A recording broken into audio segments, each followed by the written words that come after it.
It's time for me to talk. The college football playoff is back, and we're back live on the Big Mountain, where we bring you a detailed focus on the Big Ten, the Mountain West, and all the bowls. You are fired up. Woo, ready to go. I am fired up. We got Chris from the Trailhead here. Sweet. We got Steven. Sweet. We got some other people. They're ready to go. Chris says, let's freaking go, so let's freaking go. I say cheers to all of our TBM fans. We're in the heart of bowl season. I saw Chris was mentioning the UNLV Kansas game. Great. Woo-hoo-hoo. That was razor thin. Offense. And I just got to say, Steve, I got to start out with this. Mm-hmm. I got that one right. You did. And I sit at 11-9, and you sit at 9-11.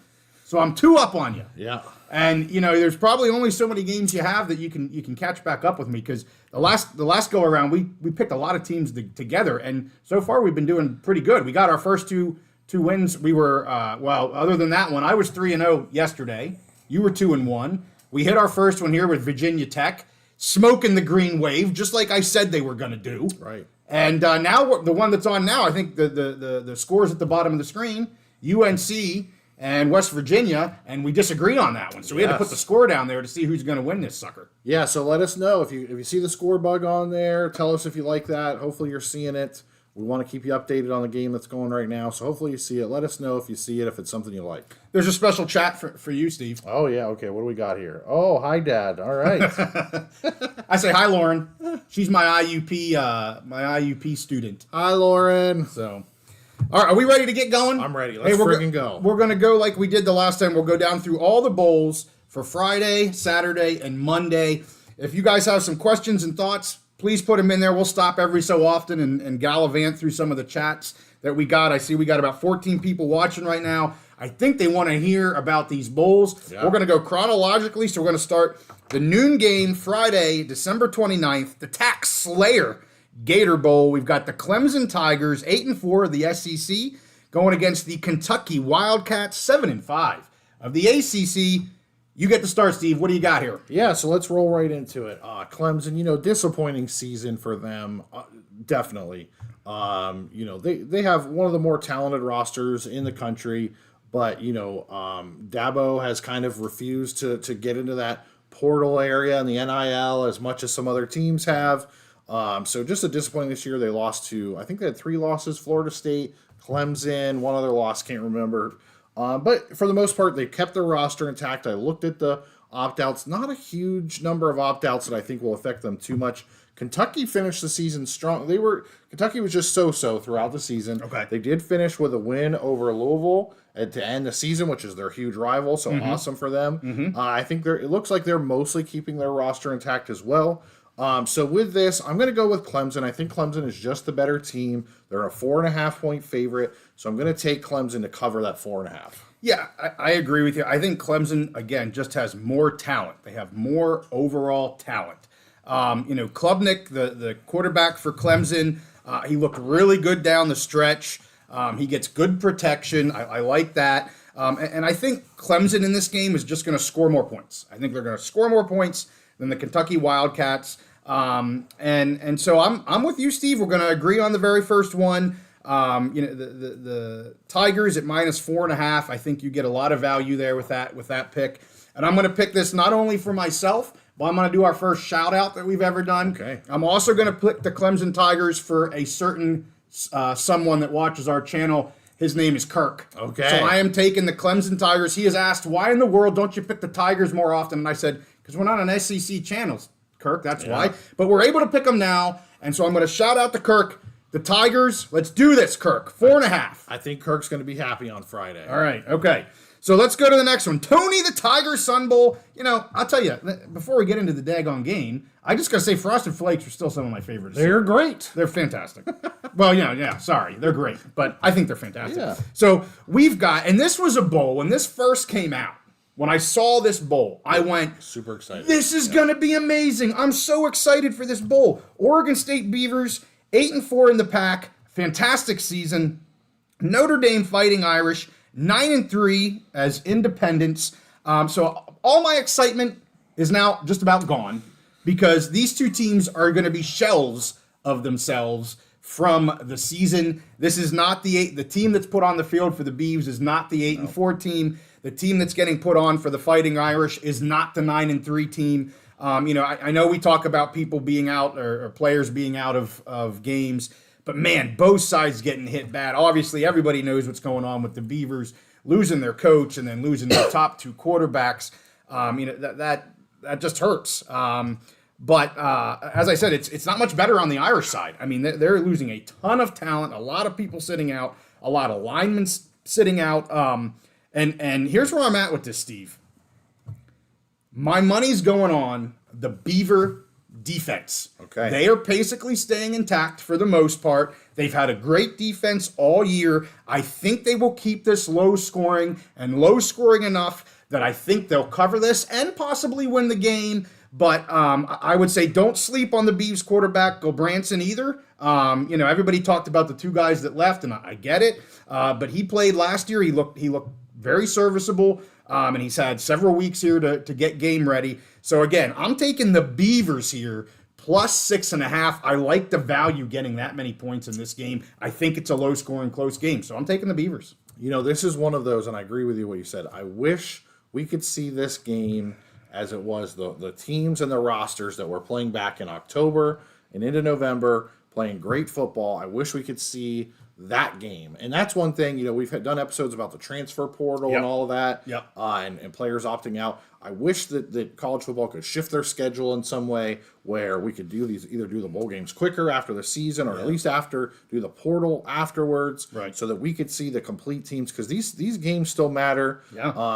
So I'm not going to really disagree with anything you said there, and I know. So first of all, I'm a Beaver believer going forward. I've already stated that. I think the program's under good leadership. I think they're going to come out of all this stuff strong. They have a great fan base, great support for that program, everything you need.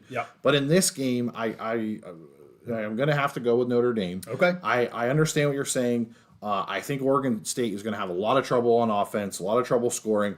Notre Dame, solid defense, and even though there's some of their top linemen are out, they're going to be high draft picks, I still their reserves are some of the best linemen. They had very, very good depth at offensive line, some of the best depth in the country. I think they're going to have enough depth to be able to run the ball, control this game. So I'm actually taking Notre Dame minus 6.5. I'm 2 games behind you, so I need a couple opportunities to catch up. So I'm taking Notre Dame minus 6.5. Well, the Beavs still have the great running game. I get it. I thought a little bit about this, but then what really had me really liking the Beavers all season was their defense, honestly. And it's still pretty much intact. So, but I get you. Notre Dame's deep. That's a deep program. I hear you. So let's go to the AutoZone Liberty Bowl 3:30 game on Friday. We've got the Memphis Tigers sitting at 9-3 in the American versus the Iowa State Cyclones 7-5 from the Big 12. You got this one first, Steve. Yeah. Okay. Memphis, they don't play in a great conference. Everybody knows that. Iowa State, I'm not really sure how great the Big 12 is either. Iowa State had trouble this season scoring points. I like Memphis's offense. I think Iowa State's probably the better team and is probably going to win this game. However, the big line there, Memphis is getting 10.5. Yes. I think they're going to score a lot of points. So with their offense plus those 10.5, I love it. I'm taking Memphis plus 10.5. I totally agree. I think it's a high-scoring game. I love getting 10.5 points with a Tiger offense that can score points. The spread here is just too high for me. I agree. I think Iowa State's probably the better team. But getting 10.5 points with a Memphis Tiger team, I'll take that all day and twice on live episodes. So, I'm taking the Tigers at plus 10.5 too, Steve. Totally agree with you there. So I want to say I'm monitoring the chat here, and there's a lot of people that are with you on Oregon State. Okay, go Beavs. Squeezed Money is back again. There He's he all is. over the Beavs. All right. Hey, the sticker's heading out to you, by the way. I got that out the other day, Squeeze Money. You'll have it here shortly. It looks like Steven has the Beavs. I'm not sure what that symbol is there. Trailhead Club, Chris, he's got the Beavs. So there's a lot of support for the Beavers there. And it looks like Steven's with both of us here with Memphis beating Iowa. He has them beating Iowa State straight up, which is great. Would be great for us. Absolutely. Well, let's go to our last game on Friday, the Goodyear Cotton Bowl, 8 p.m. evening game. a headliner here. Really good game. Missouri Tigers versus the Ohio State Buckeyes. The Tigers coming in from the SEC at 10-2. The Buckeyes obviously coming in from the Big Ten at 11-1. Their only loss there to Michigan at the end of the season. The Tigers are a really good team. Tigers have a really good team. But OSU has a fantastic defense. Unbelievably great defense. Brown, the OSU quarterback, should do fine, I think, against the Missouri defense. Henderson is practicing. It looks like he's going to play, I believe, from everything that I've read. It looks like they'll have their running back. And as I said, Missouri's a good team. To me, the Buckeyes are a great team. At -2.5, I like the Buckeyes, so that's my pick. Buckeyes -2.5. Yeah, so this is the first of the New Year's Six games, the Cotton Bowl, the traditional Cotton Bowl, now played in Dallas at the big, the big house that Jerry built, or whatever they call it, Jerry's World. So both these teams really, really good. I mean, Missouri is right there with Ole Miss as being like that kind of, and maybe Tennessee as being that next tier down from those top teams in the SEC. They had a fantastic season. They play with attitude. They play with toughness. Ohio State this year, a great season. They lost a close game down to a one-possession game to Michigan to end the season. They don't have McCord. McCord was just okay. He was a good quarterback for them this year, but not great. Yeah. The guy that's going to be playing, McCord just barely beat him out. Right. And there was it could go back and forth. I think they'll be fine. There's a lot of people. It looks like there hasn't been a lot of opt-out announcements from Ohio State. Yeah. Looks like a lot of their big players are coming back, and they're going to be in this bowl game and maybe coming back for next year. They're hungry. They're angry. They're still pissed off about the situation with Michigan. Right. I think they're going to go and want to take this out on Missouri, who's a good team. I like both of these teams. Yeah. I think this might be one of the better bowl games of all the New Year's Six games. But I'm with you. I think Ohio State's a little bit better. So I'm going to go ahead with Ohio State -2.5. Okay. All right. So of our first 4 games, we have 3 that we agree and 1 that we don't. So let's get to Saturday's games. We've got the noon kickoff. You ready for this? I'm ready. All right. The Chick-fil-A Peach Bowl, Ole Miss, 10-2 from the SEC, and your beloved Penn State Nittany Lions, 10-2 from the Big Ten. Steve, this is yours to take. I want you to take it. Yeah. What do you have here? Another game, before I swing it to you, another matchup that when it came out, I think we were both just tickled pink. We loved it. And so, what are your thoughts on this game? Yeah, so this is right up there with the Cotton Bowl, I think, as one of the great New Year's Six games this year. I'm super excited about it, not only because I'm a Penn State fan, which everybody knows that, but I think it's a great matchup. These are this is basically the two teams that are like really the head of the pack of that next tier in the Big Ten and the SEC. Yep. Right behind, Missouri or Ole Miss is right there behind Georgia and Alabama. That was their only 2 losses of the year. Penn State's only 2 losses of the year. Ohio State and Michigan. Both of them are chomping at the bit. They want to get that to 11 wins. They want to really set the tone for next year to show people they're here. They mean business. They will be competing for one of those college football playoff spots next year as we go to 10 or 12 teams. So I think they both have a lot of motivation. There isn't a ton of opt-outs on either team. Right. Ole Miss had 1 or 2 key players. Looks like Penn State definitely has one, Chop Robinson, who he would be huge to have. But if you're going to lose a player, defensive end, that's where they're really, really deep. Yeah. They basically had 3 starters at defensive end. So they still have their 2 starters. There's a couple other players, Olu Fashanu, and some other guys that are going to go to the draft, but they say they're also going to play in the bowl game. Okay. We don't know. Will this be like a snap count? Will this be like Saquon Barkley back a few years where he played part of the game, got a touchdown and then they pulled him? Who knows? If they get in there and it's a close game, maybe they just want to stay in there with their teammates. But neither team really, has a lot of opt-outs. I think this is going to be a great game. I really think this is going to come down to, Ole Miss has their strength is their passing game.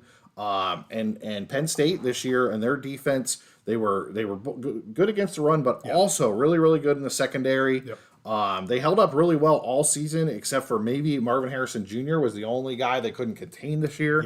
Yeah. And that is what it is. That guy's all world. So I think it's kind of matching strength for strength as far as Ole Miss's offense versus Penn State's defense. And then when you look at the other side, Penn State's offense, they struggled in the big games this year against Ohio State and Michigan for sure. But in the games that in teams that were, I mean, they were slightly lower talent than both those teams. That just is what it is. Sure. The games where they were kind of even talent or a little bit better, which I think is in this case, they exploded on offense. And especially after making that change at offensive coordinator, you have Drew Aller. He's completed his first full season as a starter. Was very efficient this year. Had I think 22 touchdowns to 1 interception. Just doesn't turn the ball over. Protects the football. He found some rhythm in those last 2 games with his wide receivers. I just see Penn State as winning this game by about a touchdown or so. So I'm taking them Penn State -4.5 over Ole Miss. Yeah, I don't have much to add to that. I think you nailed it pretty well. Again, as I said, a game I was really excited for when it came out. I'm really anxious to see what this Penn State defense is going to look like against a top 20 scoring offense in Ole Miss. With or without Chop Robinson, that just is what it is. And I'm anxious to see the Penn State's offense, and what I'm going to say is maybe a less tense environment. You know, once they got into that Ohio State and Michigan game, you could see it was just too much for specifically Aller. Is it Aller or Aller? Aller. Drew Aller. Aller. He wilted a little bit, but I think in this type of game where you don't have the expectation of it's not a must-win game. Right. You'd like to win the game, but it's not a must-win game. I'm really anxious to see what he can do here. I mean, you kind of saw when they got rid of the offensive coordinator, he did start throwing the ball down the field towards the end of the season. Again, is that just because, hey, I don't want to say it doesn't matter anymore, but he's allowed to be more free. So I'm actually anxious. The thing I'm most anxious for, I think watching Penn State's defense against Ole Miss's offense is going to be really good. I'm really anxious to see what Penn State's offense is going to look like in this game. So, but I'm with you. I'm taking the Nittany Lions -4.5. Awesome. I do have one other thing to add on that. So Penn State has a chance to be the first program in history to win all New Year's Six Bowls. I think we talked about this briefly in another episode. Yeah. But they have they have a chance to do this. First team in history to win all New Year's Six Bowls. I think the coaching staff has really kind of put that on the team, and I think they're really excited about it. They're motivated. And now that's over history. Penn State has long storied history. Yeah. But just in the James Franklin era, they've won the Rose Bowl. They've won the Cotton Bowl. They've won the Fiesta Bowl. So this would be another New Year's Six kind of crown, a jewel to add to the crown, which is big for them and going into next year. So just wanted to throw that out there. Hey, let's do one more, and then I see we have a question on here, and we've got about 17, 18 people on right now, it looks like. Hey, if you're new to the channel, you just stumbled upon us, give us a comment, say hi. We like to know who's watching us here. Or if you're a subscriber, say hi too. Just like to say hi back to you. If you have questions, I know the Trailhead has been on before. We like to kind of take some breaks and go through some Q&A with some of our commenters and subscribers and viewers and listeners and all of that kind of stuff. So we're going to get to the Trailhead's comment here, or question, I should say, after we do the next game. And if anybody else has any other questions, stick them in the chat. We can certainly talk about it. But let's talk about the TransPerfect Music City Bowl, 2 p.m. on Saturday the 30th. Steve, I don't have much to say here, and here's why. Okay. So we got the Auburn Tigers, 6-6, SEC, versus the Maryland Terrapins, 7-5, from the Big Ten. No Tallulah, no go. I'm taking the Tigers -6.5. I mean, Tallulah was their offense. We talked over the season how some of the Terrapin fans really got on him, and I'm thinking, guys, he's your team. That takes away from everybody else on the field, but he's the explosive part of your offense. He's what's making that go. Is he going to be perfect? Nope. Is your team perfect? Nope. You're a 7-5 team, and you're a 7-5 team because of Tallulah. He's not playing in this game. I love the Tigers at -6.5. Yeah, you pretty much said everything, but I'll expand on it a little bit. Yes. Tallulah is basically their entire offense. I mean, that's just the way it is. They wouldn't be in a bowl game this year without him. Right. And if he didn't come back this last year, he had a chance to go to play for an SEC team last year. He had plenty of offers to go different places. If he didn't come back, they wouldn't have been in a bowl game. Coach probably would have been fired. it would have been a total train wreck. He really salvaged what was a pretty solid season for them. Yeah. But he's basically their entire offense. Their defense is okay. They played okay. They held up different times. They were playing well in some of their bigger games, but they are definitely limited. Auburn just has a better roster, just talent, top to bottom.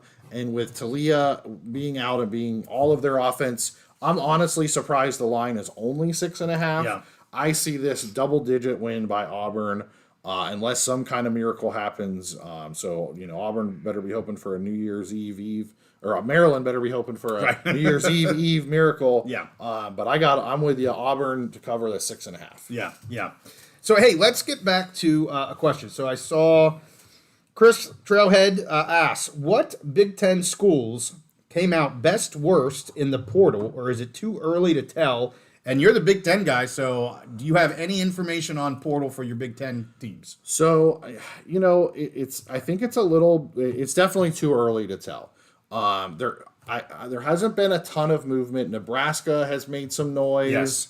I would say if you're talking about the new Big Ten teams that are coming, I would say Oregon. They locked down a fantastic starting quarterback next year who could be a Heisman contender. Yep. USC every year they've been spending a bunch of money. I'm sure they'll do well in the portal. Yep. Penn State and Ohio State and Michigan really haven't done too much. They still got games going, and they're maybe ready to stand pat. So a little bit too early to tell. What's going to be really interesting is what I'm looking at in the portal is what does Ohio State do? They lost Kyle McCord. He went to Syracuse. Do they stick with who they got? I really thought a couple of the targets that signed elsewhere, I thought Ohio State had them targeted. I have no idea who's going to be the starting quarterback next year for Ohio State. And usually we have a good idea at this point. So that's who I'm really looking at, but too early to tell. And I think we did have another question. Did I miss one? Yeah, of what your favorite bowl game was this year so okay. far. Okay. So I'm going to start with that. I'm going to go with the Las Vegas Bowl. Yeah. Northwestern beating Utah. One, because I think that was a head-to-head win for me over you. It was. Yes. But I just feel so happy for Northwestern. I don't have my Northwestern hat on tonight, but great season for them. I said I thought they would beat Utah straight up. Yeah.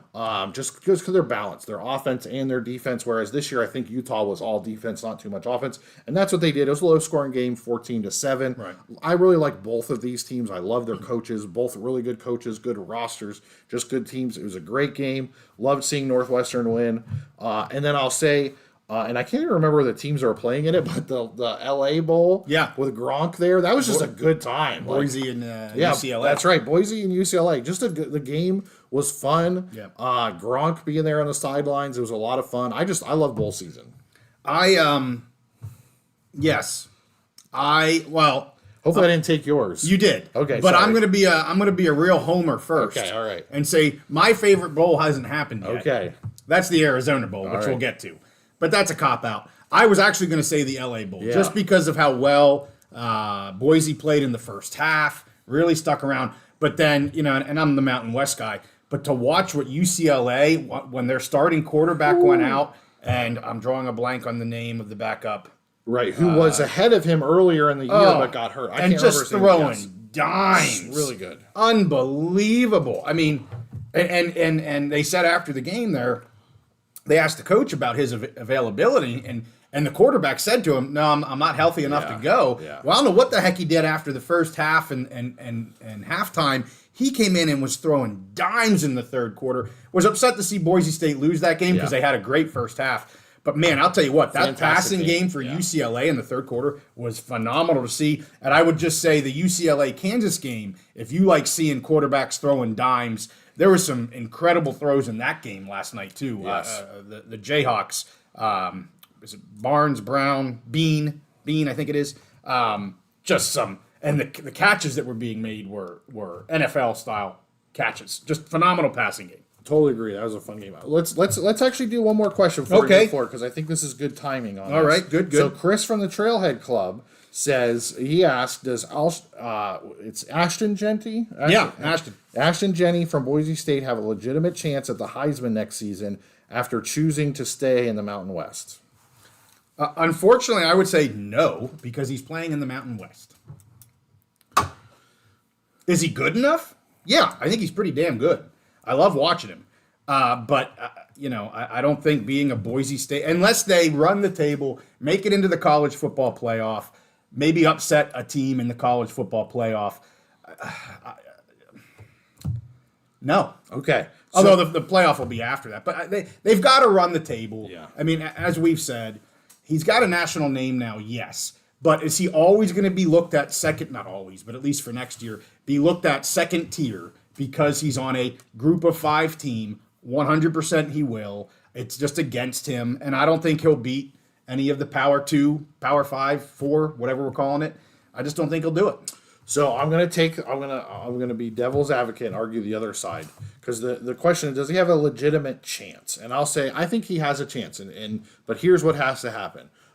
They have to go undefeated. Yeah. He's got to be amazing. They got to win the Mountain West Championship. And I think so. Boise is. Here's the thing about Boise is they're already that national Cinderella team. They have that national spotlight. They are different than probably any other Mountain West team or any team outside of the major power conferences where people know them, people recognize them.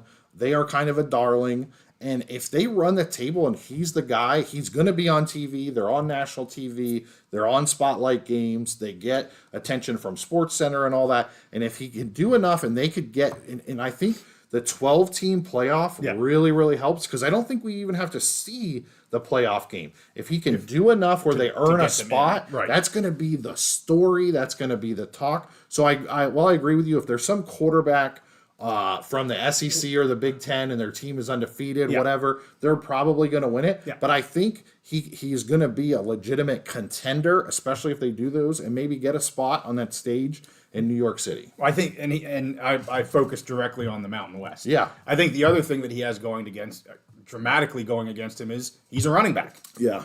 I mean, this is almost always now going to a quarterback. It's a quarterback award almost 100% of the time. So you add those two things together. I mean, I'd love to see it. Yeah. I mean, even if he's just, one of the finalists, I think would be fantastic. I would consider that winning the freaking Heisman if he's just a finalist. Yeah. I'd love it. Make it to the stage. That would be great. Yeah. So anyway, all right, let's get on with it here, Steve. We're going to keep going. We are now on the Capital One Orange Bowl, correct? Yeah. That's what you have next? Georgia and Florida State. Georgia and Florida State. Okay. So again, another game. When it came out, I went, ooh, baby. Yeah, and this one's me, right? This is you. Okay. Another game, I went, ooh, baby. Okay. This is another wing dinger. I'm excited. And a lot has happened since then when they first announced this. So, we got the Bulldogs 12-1 in the SEC, a team that thinks they should be in the college football playoff. A 13-0 ACC team, FSU Seminoles, a team that thinks they should be in the college football playoffs. So what do you got here, Steve? Well, what I have is this is going to be, we're all going to see basically Florida State get screwed again on national television. Okay. It's just the way it is. Here's the thing is, if we would have gone to the 12-team playoff this year, Florida State would be in it. They'd have their whole roster intact. Yeah. Other than their starting quarterback who got hurt. Right. They'd be in the middle of the playoff.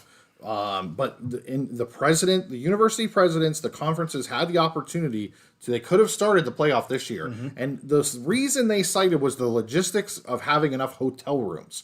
Okay. Well, I call BS. Where are these playoff games being played? Either at universities university towns are used to hosting big football games, or in these big cities where these bowls are, in Atlanta and Los Angeles, there would be hotel rooms. Yeah. BS. It should have been 12 teams this year. Florida State should have been in the playoff in that case, but they weren't. They weren't one of the top 4 teams this year, unfortunately. And now their entire roster is basically just said the heck with it. Yep. I'm not playing. I think their starter got hurt. Their second and third string guys are moving on, opting out, whatever. Yep. I don't even know who's going to be playing quarterback. They might be seeing if Danny Cannell or Chris Winkie have an extra year of eligibility. No idea who's going to be playing quarterback for them. Georgia, for the most part, they got some guys going in the NFL and stuff, but their roster is so talented. Yeah. I think the guys that are staying are hungry for next year, ready to go. I think they just have a lot more talent. I think if both of these rosters were at 100% strength, I would still pick Georgia, I think, by maybe at least 10 points. Yeah. But it would be nice to see Florida State with a fighting chance. They really don't, because of how things ended up. Yep. So the line is 19.5, which is huge in a bowl game. I think Georgia easily covers that, easily 3 touchdowns plus. So I'm taking Georgia to cover the 19.5. Yeah, I mean, I basically agree with you. The line has kind of gotten out of hand, and I don't know if anybody really knows where it should be, quite frankly, at 19. It's at 19 and a half. Heck, it could be at 25 right now, and I'd probably say, yeah, I'm taking it. Right. I would say, you had them at 10. If both teams were basically at 100%, 10-point spread, I was going to say maybe a touchdown, 6.5, 7.5 type of spread. But yeah, the FSU, they're on their third string quarterback. He's playing against just a stud defense, irregardless of some guys not playing. Beck is at the helm for the Bulldogs, so they've got their starting QB. Smart, his head coach, has said that the players that have traveled to Miami are expecting to play. As long as they're healthy, they're probably going to play. So they've got a lot of their team down there. I'm with you. The Bulldogs at 19.5. I don't think anybody knows what this line's going to be. A little disappointing because I thought this could have been a really interesting game if the teams would have been close to 100% or full strength. But yeah, I got the Bulldogs here at 19.5. So now we're getting to a really important game. This is the biggie, the biggest bowl. Enough of this NY6 stuff. The Barstool Sports Arizona Bowl, the Toledo Rockets, 11-2 from the MAC, versus my Wyoming Cowboys, 8-4 of the Mountain West. A 4:30 game. Of course, all these times I'm speaking are East Coast time. Yep. And yes, I'm disappointed that the Cowboys have to go back down to the Barstool Arizona Sports or Arizona Bowl again for the second straight year. At least it's going to be on TV this year. I don't have to get the stupid app or whatever the heck it was on last year. And they had a really good game last year against Ohio. And they get another really good team here, the Rockets coming out of the MAC. And I will just say, I'm going to make a homer pick, but I'm also going to give you some reasons why I think the pick is a good pick as well. So Coach Bowles' final game. Yep. He's retiring. He's going to coach the game. There's a lot to play for, I think, for his team to get him out with a win. This could be his first 9-win season with the Cowboys. Why not send him off into retirement with his first, 9-win season in the Mountain West? They're bringing almost their entire team, the Cowboys are. Peasley, I think, is going to dominate this game. When that man has a mission, he's on. When he's on, named the quarterback, offensive player, not offensive player, but the Mountain West, all Mountain West team, named the quarterback there, which kind of surprised me because there's a lot of good quarterbacks. Yeah. But hey, they named Peasley. And as for the Rockets, who freaking cares? Go Pokes. I'm taking the Pokes minus 3.5. I also like the over 44.5. At least I think it's 44.5, but I like the over there. I think there's going to be points scored in this game. So, Pokes 3.5, homer pick. Let's do it. Yeah, I'm with you. I think Wyoming is just the better team. I think when I was looking at their rosters and just kind of looking how they did this year, I think Wyoming has the better defense. Yeah. I think Wyoming has the better quarterback. I like you said with the coaching, just a good coach. He's going out on his shield after a good season this year. So I'm with you. Unfortunately, I keep looking for I need to make up this deficit of a couple games. Yeah. But I'm with you. I think Wyoming minus 3.5. And I did want to go back and touch on, I forgot to say this earlier. Yeah. I really enjoyed that LA Bowl. Yeah. And I think so that's like the Mountain West champion automatically plays there unless they're in the playoff. Correct. I thought that was a great game, a great locale. That facility is just amazing. Yep. And then this game, the Barstool game last year, like you said, it was a little weird because you had to watch it on the app or whatever, but it's on TV this year, and it should be another good game. So I'm happy for the Mountain West. How's the Mountain West doing this year in bowls? They are, I think they're 3-4. Okay, I believe. So this is why Wyoming has a chance to get them back to 500, which would be great. Yeah. And San Jose State, they just let us down. Oh, so. San Jose State just I don't want to talk about that. Yeah. So Steve, we've picked 8 games. We're now on to Monday, January 1st. We're obviously going to end with the college football playoff games. But we've picked 8 games. 7 of them we agree on. 1 we did not. Mm-hmm. So let's get into this. January 1st, the ReliaQuest Bowl kicking off at noon. I'm going to let you take this one. The Wisconsin Badgers versus the LSU Tigers. What do you got? Yeah. So, Wisconsin, I really thought this year with Luke Fickell going in there that they would have a quick turnaround there. They were kind of disappointing this year, especially on offense. LSU is an absolutely loaded roster. They lost some close games this year. They lost to Florida State at the beginning of this season when Florida State was really rolling. They lost a couple other disappointing games, but their roster is completely loaded.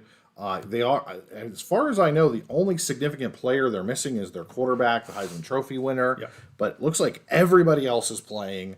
I just think they're a much better team than Wisconsin, especially on paper. Assuming all goes well and both teams play like I think they should.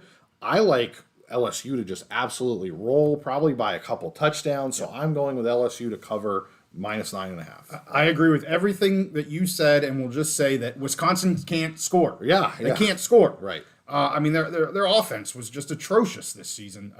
So I'm with you. Tigers -9.5, and yeah, I think this could get out of hand for the Badgers here. I like LSU, so we agree again, Steve. Cheez-It Citrus Bowl, 1 p.m. The Iowa Hawkeyes versus the Tennessee Volunteers. I'm going to take this one. I'm wondering if we're going to agree on this one. Okay, I'm interested. But so I think obviously Hawkeyes were 10-3 this year coming out of the Big Ten. Volunteers 8-4 coming out of the SEC. I think the Volunteers are just going to struggle to score here. They have not done well against strong defenses. When you look at Bama, Texas A&M, Georgia. Obviously, Iowa is going to struggle to score. They don't have a very, very good offense. But wow, do they have an awesome defense. Yes. And to me, we're just getting too many points. I'm getting too many points here to not take Iowa. So I'm taking the Hawkeyes +6.5. I think it's within a field goal or two. And to get that many points with that Iowa defense, I'm happy to take 6.5 with them. Yeah. Spoiler alert: we're going to agree. Okay. And so Steven makes a good comment. Makes a good comment here. Iowa has no offense. True. However, Tennessee's offense not the same this year as it was last year. They had a new quarterback this year. He just wasn't him. It wasn't for him this year. Their offense is not very good as well, especially against those good defenses. I see this as a really low scoring game. Yeah. I could see Iowa getting a defensive touchdown in this game, which would seal the game, I think, for them. Yeah. So I am definitely taking low scoring game, and I'm taking Iowa plus the points, 6.5. If it was only 3.5, yeah, I think I would go with Tennessee, but I'm taking Iowa plus the 6.5, and I'm going to add. This isn't part of my official picks, but I'm going to add that I'm going to take the under 35.5. Wow. Okay. That's a pretty low, but I think we'll easily hit that under. So if you're looking for an under. The Iowa unders this year are almost undefeated. Yeah. And we got way lower than that this year. We got games 31, 30, 28, 29, I think, unders this year, and those hit. So I'm adding Iowa for this game under 35.5. Well, my wow was that it was so high. Yeah. Well, I'm with you. Let's go under Yeah, that sucker. exactly. Holy cow. I mean, if that number starts with a 3, right, and it's an Iowa game, exactly. Give me the under. Yeah. So let's go one more, then we can look at questions. We got the VRBO Fiesta Bowl. Steve, the Liberty Flames versus the Oregon Ducks. You can have this one because I don't got much to say. Okay. I have it for you anyway. Okay. All right. So, as you've mentioned a few times, Liberty just shouldn't be in this game. It's kind of a travesty that they're in this game. They're just not a very good team. They play in a horrible conference. They don't play really anybody. Oregon is one of the best teams in the country. Yes. They are 2 razor-thin losses to the same team from being in the playoff. Yep. If they had a spot in the playoff, they would be probably even money. If they won either one of those games, and they'd be in the playoff, be even money, odds to win the whole darn thing. They're so much better. The line is 16.5. I think they absolutely destroy Liberty. I think this game, I would take this all the way up probably to 30. Definitely 28.5, 29.5. I think Oregon is going to absolutely destroy them. It really just depends on when do they take their starters out. How much points does Liberty get in garbage time, in my opinion. But if Oregon has has the pedal to the metal, they stomp on their throat, they are going to absolutely destroy them. So I'm taking Oregon to cover the 16.5. Steve, I've said it before. I'm going to say it again. I hate this bowl. When it came out, I didn't know what to say. Liberty should not be in this bowl, period.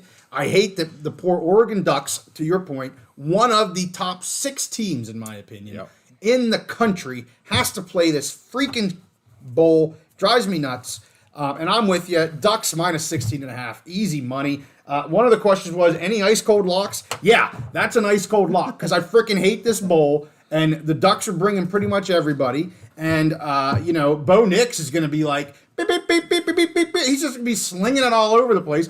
I was listening to some commentators today trying to talk this game up, and they're, I'm really excited to see how the Liberty offense is going to They're going to get freaking destroyed. That's what's going to happen to their offense, and their defense isn't going to do much better. I hate this game. I hate it. I hate it. I hate it. We said we weren't going to do ice cold locks in the bowls. I agree with you. This probably would be one of them. I think for me, Georgia over Florida State, even though that huge line.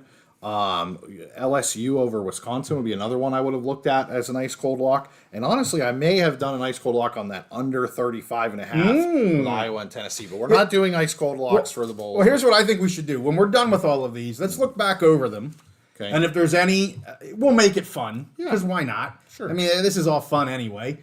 And we'll pick some ice cold locks that we have. But yes, so Squeezed Money. Shout out to Squeezed Money. He said SMU. should have been 100% agree with Squeezed Money. It should have been SMU. No ifs, ands, or buts about it. They got robbed out of that. They should be just as pissed off as FSU is pissed off, because they should be in that game. It still wouldn't have beaten the Oregon Ducks, but at least they could have given them a heck of a game. Been a fun game. Would have been a fun game. All right, let's get to the CFP semifinal game, Steve. Which one do you want? I'm going to let you decide which one do you want to go first, and then I'll go first on the I other think one. it makes sense for me to talk about Michigan and Alabama. Okay, then you go first. Rose Bowl, 5 p.m., the Alabama Crimson Tide, 12-1, beating the good old Georgia Bulldogs in their SEC title game versus the Michigan Wolverines, 13-0, Big Ten. Those cheaters, Steve. Yep. Okay, what do you got? Well, I got to hear. I already got my pick. I'm not going to change it, but I want to hear what you have to say. So first of all, I'm going to throw the whole the cheating, not cheating thing totally out the window. Not take that into account for this pick, because I just said it because I had to. Yeah. But I think there's a lot of people out there that are thinking, how does this affect? They couldn't do, because last year they lost it to TCU. They got spanked. Yes. That was the one team out of the college football playoff that they didn't pre-scout like everybody else. Okay. But this year, whatever advantage they gained from that last year is pretty much gone at this point this year, because they've been found out. The toothpaste is out of the tube. Everybody knows about it. Yeah. The secret is out. The jig is up, so to speak. Yes. So it is what it is. They're going to play on the field, and it's going to be decided on the field. This is about as close to a coin flip as you can get. Mm-hmm. Michigan is 1.5 point favorites. Mm-hmm. They're the number 1 seed. If you look at this and you say, why is the number 1 seed's only 1.5 point favorite over the number 4 seed? Well, Alabama snuck. They were the farthest team out that ever made it by beating the previous number 1 seed, Georgia. Right. And I think the score was kind of ended up being close in that game, but boy, Alabama just looked fantastic. Yep. Just physically manhandling Georgia. I think so. If these two teams would have played, let's say, a Halloween day, okay, I think at that point, I think Michigan would have rolled over them. I think at this point, Alabama just continued to progress throughout their season. Their quarterback got more and more comfortable, whereas JJ had a great season, was a great player, but he didn't really progress and get better. He kind of flatlined or even got worse as the season gone on. Now, Michigan did get some time to heal up, but I think Alabama was one of those teams you wanted to play them week 1 or 2 this year, which Texas did and beat them. You don't want to play them in the championship week. Georgia found that out, and Michigan's going to find that out when they play them on New Year's Day in the Rose Bowl. Yep. I am taking Alabama plus 1.5. There's some money lines out there. I think I saw plus 106 for the money line. I'm on the money line. I think Alabama is going to. I don't think it's going to be a big point spread. Yeah. Now, here's one of kind of my analysis on the game is I think both teams are going to want to do the same thing. Yeah. Both teams are going to want to run the ball. They're going to want to play good defense and just hit those pass plays to get the first down, to get the big play. But I think both teams are going to want to do the same thing. Both teams do the same things well. But I think at this point, I think Alabama's just a little better at this point in the season than Michigan. That's just where I'm at watching these teams play. So I'm going to take Alabama plus 1.5. I'm not surprised. I thought you would do that, and I can't add much to your analysis, but I will say I have been on the Wolverines all season. I have been a JJ fan all season, and while I agree with you, I would say the end of his season has been less than stellar, and what I would want to see in the quarterback of the top-seeded team going into the college football playoffs, I totally agree with you on that. And I also agree with you on that this is the worst matchup for them. Yes. I mean, for the 1 versus, the 4, but nobody wants to play Alabama in the playoffs. You don't want to play them. Saban is a fantastic coach. I get it, but I'm going to go back to where I've been all along. Mm-hmm. I've been riding. The Wolverines are the best team in college football. I'm going to make them my pick. Wolverines minus 1.5. And I don't blame you, and I figured that's where you were going to go. So that's a good opportunity for us to we'll see which way it goes on that. Couple things with Michigan. We talk about like bowl history. Oh, long-term bowl history doesn't matter. Yeah. But these teams under Harbaugh in particular, they have fared horrendously when they've played the good SEC teams. Alabama and Georgia just horrendously getting their asses kicked. So that's one part that kind of went into my calculus. Yeah. And then the other parts, Saban, his history when he has the long layoff. For sure. Probably, and I'm no fan of the SEC. I'm no fan of Alabama. Saban, Evil Empire, whatever you want to call them. But the guy is probably the best coach in the history of college football. He's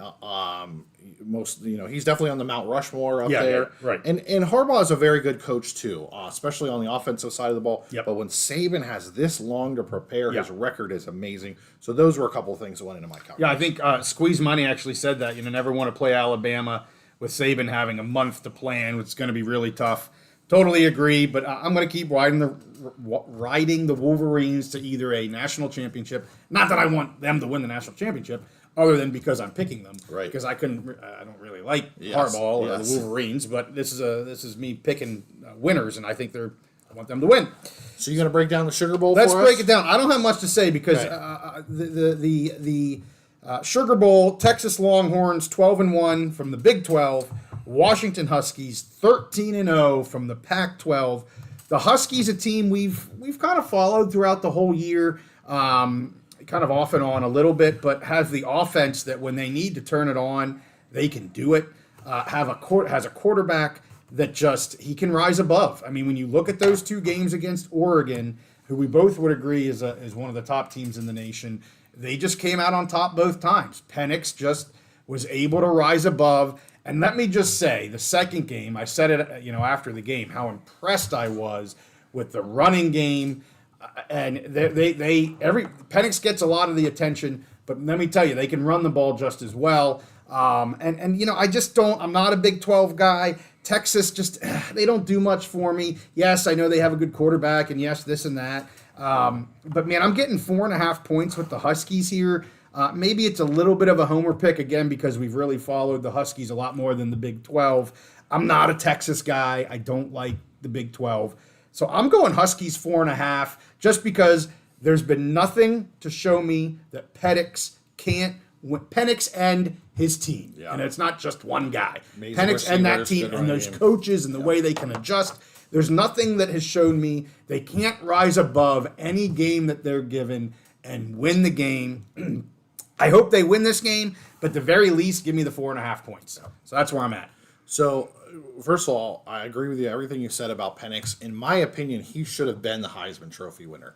To me, the best player in the country is the player that leads his team, does it when it counts. Yeah. The guy from LSU that won it, Daniels, amazing quarterback, had a great season, put up video game stats, and a lot of those stats came in games where it just didn't matter. Yeah. Okay, they were either blowing teams out, blowing easy teams out. To me, Penix, when you watch the games, that was the guy when the game was on the line and it mattered. He went head to head with Bo Nix this year twice. And came out. It was the OK Corral gunfight shootout, and he came out guns blazing and won both of those games and was awesome. Both of those games should have been the Heisman Trophy winner. Yep, absolutely love Washington this year. They enjoyed watching them. One of my favorite teams to watch this year, right there with Oregon. Both of them. Yeah. Just so much fun to watch. Wouldn't surprise me if Washington won the whole thing, won the national championship. If they get past Texas, they might be the best team in the country. I had them number one a couple different times in our Big Mountain Power rankings this year. Right. So all that said, I kind of surprised myself when I broke down this game. Oh my goodness! I focused on these two games. I really looked at Texas. I looked at the teams they had played. I looked at their performance in the different games. Texas, in my opinion, has the best front seven in the country. They don't have a Big 12 front seven. They have a SEC front seven. If you talk about the team that is the best in the country at stopping the run, it's not Michigan, it's not Georgia, it's not Alabama. It is the Texas Longhorns, and that surprised the heck out of me. They got two defensive tackles. You just don't run against them. You are not going to run against them inside. And that was a big thing for Washington in both of those games against Oregon. Their running game, I don't think they're going to be able to do that this time. If it comes down to a close game, like the Oregon games, I definitely would put my trust in Penix. Yeah. Unfortunately, I think Texas is going to just be too strong. Ewers at quarterback, since when he's played and he's been healthy, their offense has been fantastic. Their defensive front seven is just so good. I do think Penix will be able to exploit their secondary a little bit, and I think they will score some points. But I think it's going to come down to we're going to get late in the game. Texas is going to have a lead, I think, and they're going to be able to drive. They're going to be able to do what they need to do, and I don't think Washington's going to be able to do that. So I'm actually going, and I totally surprised myself because I expected going and picking Washington, but I'm actually going to take Texas to cover that 4.5. You surprised me too. Now I will say, so if you're, I know a bunch of people were getting chat. Some people are huge on Washington. They're very high on Washington. So there is some value. So my official pick is Texas to cover the 4.5. However, right now the money line is plus 152 for Washington. So if you're a believer in Washington, I know you're taking the points for our official pick, but for someone, if you're a believer in Washington to beat Texas straight up, that money line play of plus 152 has to look pretty tempting right now. That's all I got. Well, I just want to add to it. I mean, I didn't mention many names, but I've been huge on Odunze the entire season. Right up there, in my opinion, with Harrison. I mean, and he's not the only receiver. I mean, Penix has a plethora of receivers to throw to. I love Odunze. He's a game changer. And Johnson, the running back, I'm going to disagree with you, and I'm going to say he breaks a couple biggies against the Texas Longhorns. And I'm also going to disagree with you and say I think Washington actually leads most of this game. I think they will be in the lead most of this game. I think they'll be in control most of this game. So maybe, we saved the best for last. Yeah. We're disagreeing the most on the Sugar Bowl. Yes. And, we'll see what happens. I just think Washington they just seem like they have what it takes to be that special team this year. There's just that extra feeling. There's that extra, I don't know what you want to call it. They just seem like they have it for some reason. Totally understand. And I came in expecting to pick Washington. So I'll say, if you ask me who am I rooting for to win, I'm with Washington. So I would rather Washington win this game, and I want them to win the whole thing. I'd be very glad to lose the bowl thing to you, the competition we're doing, if Washington wins. One last point I do want to make, and most of the viewers are agreeing with you. So that's dangerous. Yeah. One thing I want to mention is Steve Sarkisian. Yeah. Another fantastic coach, was great at Washington, I think 10, 12 years ago, went to USC, had USC rolling pretty good. he had alcohol abuse problems. The guy, he's an alcoholic. He's admitted it. Yep. He's been Yep. sober now for however many, 8-9 years. Yep. Got back on the wagon, rehabilitated his career, went to Alabama, was their offensive coordinator. Really, those were some of the best Alabama teams, is with Sark there. Yep. When he has time, so that goes into Saban's record. We talked about Saban's record when he has a bunch of time to prepare for a game. Well, his offensive coordinator a couple of those years was Steve Sarkisian, who you would think was coming up with that offensive game plan. The game plan he had in the Big 12 championship game was phenomenal. Their offense just rolled and rolled. Yep. And so that's another part that went into my calculus, is him coming up with an offensive game plan with Quinn Ewers, who might be one of the best quarterbacks in the country. Yep. I like Penix more. I think Penix should have been the Heisman Trophy winner this year, but I did factor in that calculus of Steve Sarkisian with his time to come up with an offensive game plan. Okay. All right. Good points, and everyone can make their own decisions. So, Steve, I'm going to go back over these. I have a few that I'm gonna throw out some ice cold locks for our buddy Chris. Just for fun. But I do want to say, because UNC lost and they didn't cover, and West Virginia covered, that was one we didn't agree on. So, updated standings here at the Big Mountain. Steve, you're 10-11, and I'm 11-10. So we're only off by one, and we have, is it four? I think 3 or 4 games here that we just picked tonight that we disagree on. So it's anybody's game. Anybody's game here on the Big Mountain. But let me go back. I'll do my locks. If you want to look at yours, yeah. I'm going to give 3. I'm going to give 3 locks here. First one is going to be the Music City Bowl. Auburn Tigers -6.5. Again, with no Tallulah, I don't know what Maryland's going to do in this game. So I'm taking a lock on the Tigers at -6.5. I'm also going to lock my Pokes. I think they come in here hot and heavy. They want to win one for the Gipper, a.k.a. the bowl. Win a bowl for the bowl. Yeah. Why didn't I think of that early? But anyway, I got the Pokes. I don't think it's a homer. I think they're going to come in and just look to dominate the Rockets in that game. So I like the Pokes at -3.5. And then, as I said, I like the Ducks at -16.5. It's just a game that should not be happening here on January 1st. So those are my 3 locks. The Tigers of Memphis, the Pokes of Wyoming, and the Ducks of Oregon. Yeah, so I don't have any official ice cold locks, but if we were doing this just for fun, I would take LSU -9.5 as a lock. I would take the Iowa Tennessee under 35.5.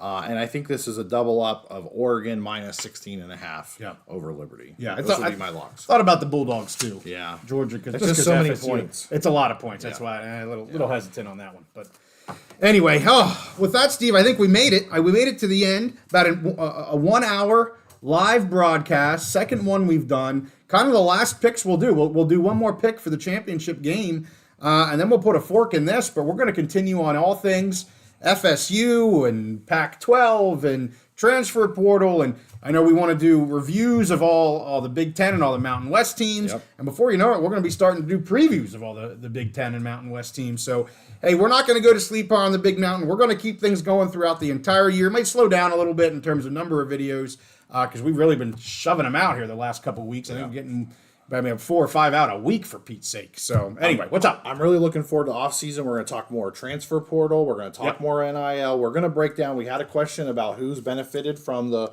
transfer portal. We have a cool idea. You kind of came up with this idea, and we've been rolling of doing a case study on picking some different players in the portal, how they go this season. So that's something I'm really excited about. So I'm hoping we get people to tune in for that. And then, like you said, wrapping up, doing a season review. We're going to do a season review on all Big Ten, all Mountain West teams. And then we'll do a season preview as we get closer into spring and summer on all Big Ten and all Mountain West teams. Sounds good. Well, with that, I think we will wrap it up. We thank the Trailhead. We thank Squeezed Money. We thank Steven. We thank Amy. We thank everybody that was on here. That joined us again. A lot of fun. We really appreciate you guys getting on. We'll probably do more of these live pick videos next season when we're into this again. But hey, with that, I also want to thank our producer in the background, PW Baker Productions, making sure we got everything going. He's got this. What's the score here? 14-7 USC, Steve. 14-7 USC. Right. So go watch some bowl games. Have fun. We hope you guys have a great, safe, and happy New Year. And with that, we're going to see you guys next time on the Big Mountain.